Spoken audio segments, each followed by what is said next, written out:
হচ্ছে অভিষেক বন্দ্যোপাধ্যায়ের তরফ থেকে। মানে কি চিঠি আমি জানি না, বলতে পারবো না। বিধায়কের সই সম্বলিত কোনো চিঠি আপনি কি দেবেন? বিধায়কদের সই সম্বলিত কোনো চিঠি বিধায়কের সই সম্বন্ধিত চিঠি আমার কাছে এরকম কোনো আইডিয়া নেই।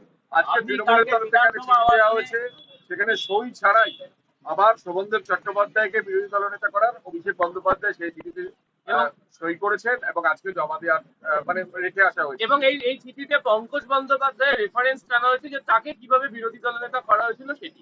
আমি চিঠিটা দেখিনি, না দেখে বলতে পারবো না। না, এখান থেকে তো পুরোটা পড়তে পারছি না। উনি এসেছিলেন দিতে চিঠিটা? হ্যাঁ, মানে অভিষেক বন্দ্যোপাধ্যায় এসেছিলেন। ও আচ্ছা, ঠিক আছে, যে বাহিনী এসেছিল, অসুবিধা দিয়ে ওনারা দিয়েছেন। আমি জানি না চিঠির কন্টেন্ট কি আছে, দেখবো, পড়ে নেবো। টুইটে নিশ্চয়ই পাওয়া যাবে, কারণ উনি বলেন কিছু বললে টুইট দেখে নিতে, তো এটাও ডেফিনেটলি টুইটে আছে। আমি ডেফিনেটলি সেটা দেখে নেবো যে কি লিখেছেন। কিন্তু মানে আমি যা বুঝি আর কি, আসলে এই যে আমাদের বিধানসভা, পশ্চিমবঙ্গ বিধানসভাটা তো শুধু পশ্চিমবঙ্গের বিধানসভা ছিল না।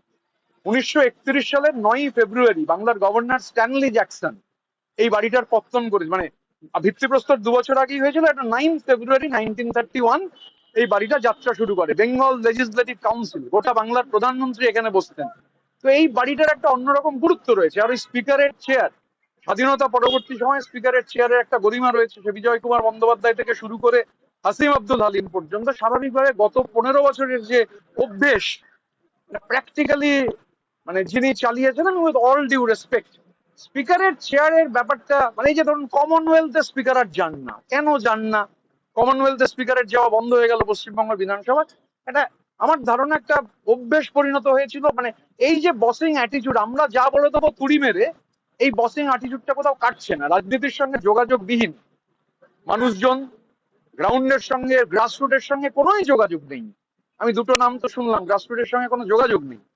তো স্বাভাবিকভাবে দিয়ে এটা আমায় তো অ্যাড্রেস করেননি, যাকে অ্যাড্রেস করেছেন অনারেবল চেয়ার বলতে পারবেন। আপনি দুবার রাজ্যসভা সাংসদ ছিলেন, এই যে বিরোধী দলনেতা নির্বাচিত বা মনোনীত করার প্রসিডিওরটা ঠিক কি?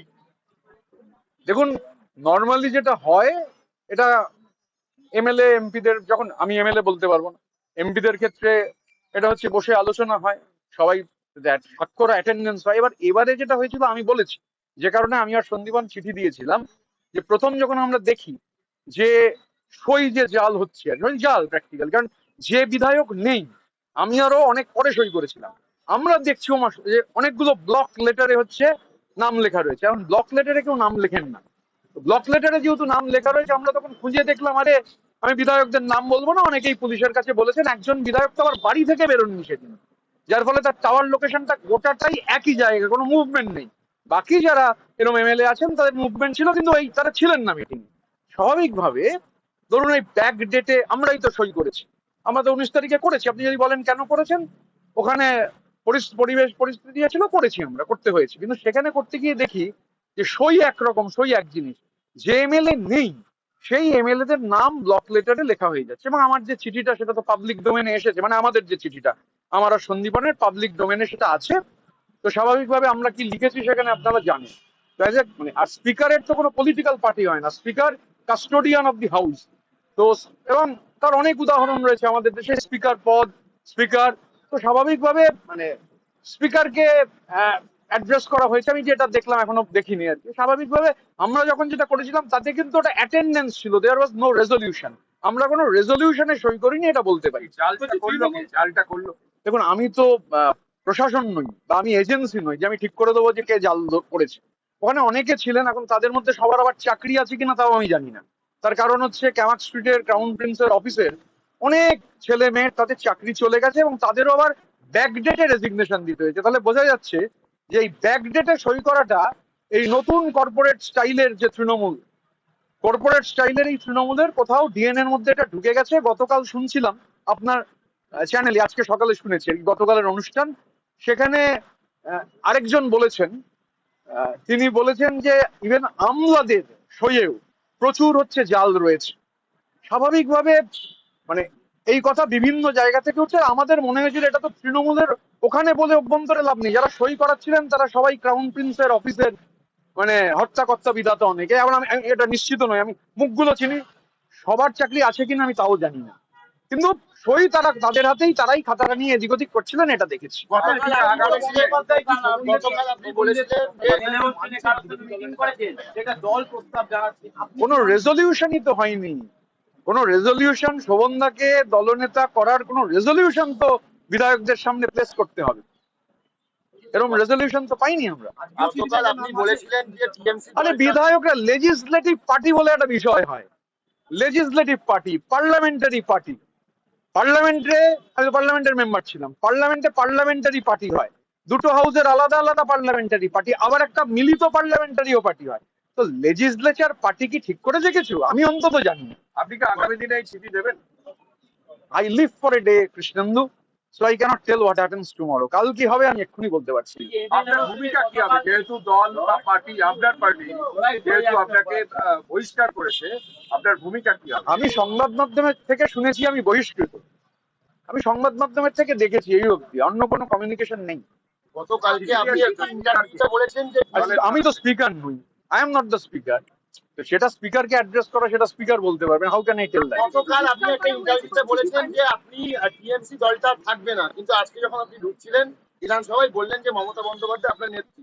আমি কোথাও গতকাল না, সেই অবস্থান থেকে সরে আসা? কোনো অবস্থানের ব্যাপার না। আমি কি বলেছি যে তৃণমূলটা একটা গ্রাসরুট পার্টি, লড়াই সংগ্রামের মধ্যে দিয়ে তৈরি হওয়া পার্টি। মমতা বন্দ্যোপাধ্যায় তার নেত্রী টল লিডার, এবার পার্টিটা হাইজ্যাক্ট হয়ে গেছে। একটা ধরুন আমরা কি পার্টি, আমাদের পার্টির নেতা কে, মানে যার সঙ্গে আমি কমিউনিকেট করি, তো আমার কমিউনিকেটিং মিডিয়াম তো পার্টির কেউ নয়। আমার কমিউনিকেটিং যাকে আমার রিপোর্ট করতে হতো, যদি বলেন বস, তাহলে বস বেসিক্যালি ফার্স্ট, মানে রিপোর্টিং এর যে জায়গা, সর্বোচ্চ রিপোর্টিং এর জায়গা গোদরেজ ওয়াটার সাইড। তো আমি ওইটা অস্বীকার করবো না, কারণ যেটাই সেহেতু কমিউনিকেশন ওখান থেকে হতো, আমিও অপেক্ষা করতাম কখন সেখান থেকে ডাক আসবে, কারণ ওটাই মাধ্যম। তো আমি ধরুন ভোটে লড়তে গেছি উলুবেড়িয়ায়, নানান ধরনের যে সমস্যা ফেস করেছি, যখন জানিয়েছি কাকে জানিয়েছি, এবার গোদরেজ ওয়াটার সাইডে যাকে রিপোর্ট করতাম, ডিসেন্ট্রালাইজড ওদের স্ট্রাকচার, ওই হাওড়া যে দেখে, হাওড়া সহ অন্যান্য জেলাতে দেখে, তাকে রিপোর্ট করতে হতো। স্বাভাবিকভাবে পার্টির, মানে একটা পার্টিতে তো পলিটিক্যাল লিডার বা একটা পলিটিক্যাল কালচার থাকবে, সেই পলিটিক্যাল কালচারের বদলে একটা কর্পোরেট কালচার, এটা সবাই জানেন, এটা নিয়ে নতুন করে কিছু বলার নেই। আপনি যে কথা বলছেন, তাদের থিওরির কথা বলছেন, যে বিধায়করা নির্বাচিত হয়েছে তৃণমূলের মধ্যে, কত সংখ্যক বিধায়ক আপনার মতকে সমর্থন করছেন সেটা তো আমি আমার আর সন্দীপনের দায়িত্ব নিতে পারি আজকে আমি অন্য কারোর দায়িত্ব নেবো না। তা আজকে আমি খালি আমার আর সন্দীপনের দায়িত্ব নিয়ে, আমার আর সন্দীপনের, আমি বললাম Krishnendu, I leave for a day only, কালকে কি হবে কাল বলতে পারবো, আজকে বলতে পারছি না। আমি কালকে গতকাল এমএলএ হোস্টেলে গেছিলাম, মুড়ি কি বলে, তারপরে পেঁয়াজ, কাঁচা লঙ্কা তেল দিয়ে মেখে অনেকের সঙ্গে খেয়েছি। শুধু জাভেদ খান কেন, অনেক এমএলএ এর সঙ্গে দেখা হয়েছে, কথা হয়েছে। আমি এখন অত মনে নেই, এত অনেক খেয়াল নেই। হ্যাঁ, শিউলিদি ছিলেন, শিউলিদি ছিলেন, আমি গুনিনি কৃষ্ণ, খেয়াল নেই। এখানে শুধু এমএলএ হোস্টেলে কি মুড়ি খেলেন নাকি না কলকাতার বিভিন্ন জায়গায় এরকম মুড়ি?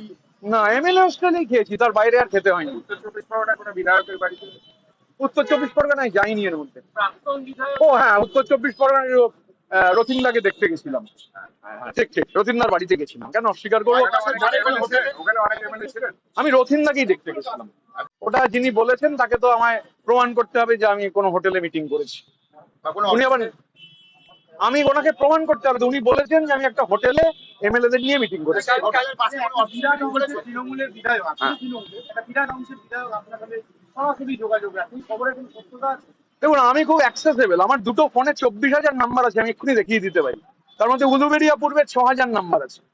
আমি চেষ্টা করি মানুষের সাথে যোগাযোগ রাখার। আমি যেহেতু খুব, দেখুন আমি ট্রাভেল, যে আমার কোনো পাইলট নেই, আমার সঙ্গে একজন নিরাপত্তা রক্ষী আছেন। আমি ভোটের পরদিন থেকে, রেজাল্ট বেরোনোর পরদিন থেকে নিয়মিত উলুবেড়িয়া আসছি যাচ্ছি, কোনো প্রবলেম হয়নি। আমাকে হচ্ছে, আপনি কথা বলতে দিন না, আপনি তো কথা বলতে না দিলে কি করে হবে? তা আমি উলুবেড়িয়া যাচ্ছি আসছি, তো আমার কোনো প্রবলেম হচ্ছে না। আমি ঈদের দিন উলুবেড়িয়া চষে বেরিয়েছি, উলুবেড়িয়ায় বিকেলবেলা ফুটবল খেলেছি। তো আমার মানে এখন গতকাল থেকে গদ্দার বেইমানেগুলো শুনছি, কিন্তু এটুকু বলতে পারি যে কেউ হচ্ছে চোর চোর চোর চোর করে কোনো কথা বলেননি আমায়, বলছে না, কোনো সমস্যা হচ্ছে না। আগামীকাল তৃণমূল কংগ্রেসের সংখ্যাগরিষ্ঠ হাওড়া গ্রামীণের বিধায়ক নবান্নে মুখ্যমন্ত্রী শুভেন্দু অধিকারীর প্রশাসনিক মিটিং এ যোগ দেবে। কালকে কি বিধানসভা আসবে না, আসার সম্ভাবনা আছে? নবান্ন যাওয়ার আগে আসতে পারি বা পরেও আসতে পারি। কালিয়াতে খালি হাতে এটা তো কালকের আগে বলতে পারছি না, কালকে বলতে পারবো। প্রশাসনিক মিটিং হোক। কালকে বৈঠক কোন বৈঠক?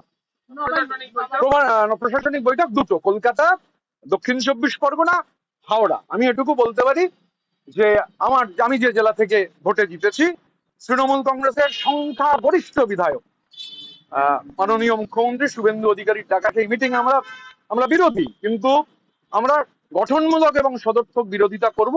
আমরা থাকবো কাল মিটিং। ডাক পেয়েছেন কি নাকি? অবশ্যই ডাক পেয়েছি, এমনি নাকি অনাহত হয়ে যাব নাকি মিটিং? সবাই ডাক পেয়েছেন নাকি? প্রত্যেকে ডাক পেয়েছে, প্রত্যেকে ডাক পেয়েছে। আসবেন?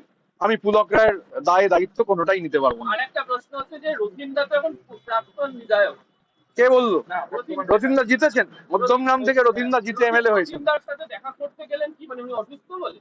আমি তো এমনি সবার সাথে যোগাযোগ রাখি, মানে আমি তোমার সাথেও যোগাযোগ থাকে, মানে আমার যখন কোনো কাজ থাকে না, শুধু প্রফেশনালিজমের জন্য। ধরো এখানে অনেকে আছেন যারা শুধু হয়তো পেশাদারি দরকারে আমায় ফোন করেন, তোমার সাথে পেশাদারি দরকারের বাইরেও, প্রবীরের সাথে পেশাদারি দরকারের বাইরে আমার কথা হয়। তো I am an available person. আমার 22টা গাড়ির কনভয় নেই, আমায় চোরপিটুনি গণপিটুনিও খেতে হয়নি, আমাকে সেন্ট্রাল ফোর্সের জন্য লিখতে হয়নি। জনগণ আমার নিরাপত্তা দেবে এই বলে গলাবাজি করে তারপর সেন্ট্রাল ফোর্সের জন্য চিঠি লিখতে হয়নি। আচ্ছা, আপনি গতকাল থেকে বলছেন, দু একজন ছিলেন, কেন মিথ্যে কথা বলবো? গতকাল থেকে বলছেন যে তৃণমূল দলটা থাকবে না, আপনার এই বলার ভিত্তিটা কি? তৃণমূল দলটা থাকবে মানে এই যে কালচার, কর্পোরেট কালচার, এই যে একটা ডাইনাস্টিক ব্যাপার, এবং মানে যিনি এই গোটাটা নেতৃত্ব দিয়ে একটা গ্রাসরুট পার্টির একেবারে মানে, এবং সব থেকে বেশি তো আক্রান্ত নিচের তলার কর্মীরা, তো তাদের পাশে তো যেতে হবে। আপনার কনভয় কমে গেছে, কনভয় আবার বাড়বে কবে সেসব না ভেবে 26 দিন ওয়েট করার তো দরকার ছিল না। আমি তো বলছি যে আমি উলুবেড়িয়া পূর্বে উলুবেড়িয়া সরকারের চোখ রাঙানি আছে, আমার ধারণা কমে যাবে, এরপর আর মানে বেরোতেই পারবেন না। এই চোখ রাঙানিকে উপেক্ষা করে অনেকে আমায় বলেছেন যে গেলে সমস্যা হবে। আমি তো রেজাল্ট বেরোনোর পর থেকে উলুবেড়িয়ায় কনস্ট্যান্টলি যাতায়াত করছি, এখনো বাড়ি ভাড়া দেখছি, ফাইনাল বাড়ি ভাড়াতেও বুঝছিলাম যে অনেকে বাড়ি ভাড়া দিতে ভয় পাচ্ছেন, তো আমার ধারণা ভয় কেটে যাবে। কুণাল ঘোষ বলছেন যে যদি কোনো নতুন পার্টি করেন তার প্রতীক হওয়া উচিত বালিশ। সে কুণাল ঘোষের জন্য আমি কুণাল ঘোষের কথার মধ্যে যাব না। কুণাল ঘোষ কি বলেছেন, কুণাল ঘোষের তাহলে আমি আজকে যাচ্ছি না, কিন্তু কুণাল ঘোষ মানে বারবার কাকে মানে ফোন করছেন, কোথায় ফোন করছেন, কেন ফোন করছেন, কি বলছেন, বা আমার আর সন্দীপনের সাথেও কুণাল ঘোষের অনেক কথা হয়েছিল। লেটস ওয়েট, আজকে সব নয় না ওপেন করলাম, করবো। হ্যাঁ, আমি বাংলায় বলেছি যে আমি তৃণমূল কংগ্রেস আমায় বহিষ্কার করেছেন, আমি তৃণমূল কংগ্রেসে আছি। আমি তো বাংলায় কথা বলছি রফিকুল, পরিষ্কার বাংলায় বলছি, অন্য কোনো ভাষায় বলছি না। কুণাল ঘোষ কার সঙ্গে কথা বলছেন? কুণাল ঘোষ আমাদের সঙ্গে তো ক্রমাগত যোগাযোগে ছিলেন, এখন কুণাল ঘোষের জানি না হয়তো রাগটাগ হয়েছে, ঠিক আছে, কি করা যাবে, সবসময় সবাইকে খুশি করে চলা যায় না। তো আবার বললাম, আমি গদ্দার বেঈমান যাই হতে পারি, চোট চোট চোট চোট শুনতে হচ্ছে না, প্রিজন ম্যানও বাজাতে, মানে প্রিজন ম্যানের ভেতর থেকে চোট চোট চোট চোট শুনতে হচ্ছে, মানে লোকে বাইরে থেকে বলছেন না আমায়। আরেকটা হচ্ছে যে আজকে যে চিঠিটা অভিষেক ব্যানার্জি জমা দিলেন বা তার তরফ থেকে যারা জমা দিয়ে গেলেন, সেখানে তো বাকি বিধায়কদের সমর্থনের কোনো সই লক্ষ্য করতে পারা যাচ্ছে না। এটা কি আপনার আবার স্পিকারের কাছে তুলবেন?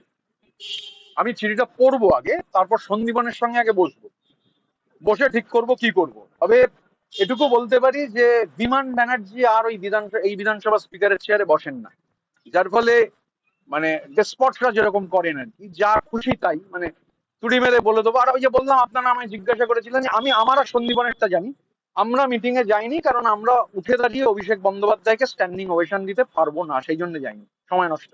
আর বলবেন যে টুইট দেখে দাও, কোনো মানে হয় না। Thank you. 50-এর বেশি বিধায়ক যদি আপনার সঙ্গে থাকে,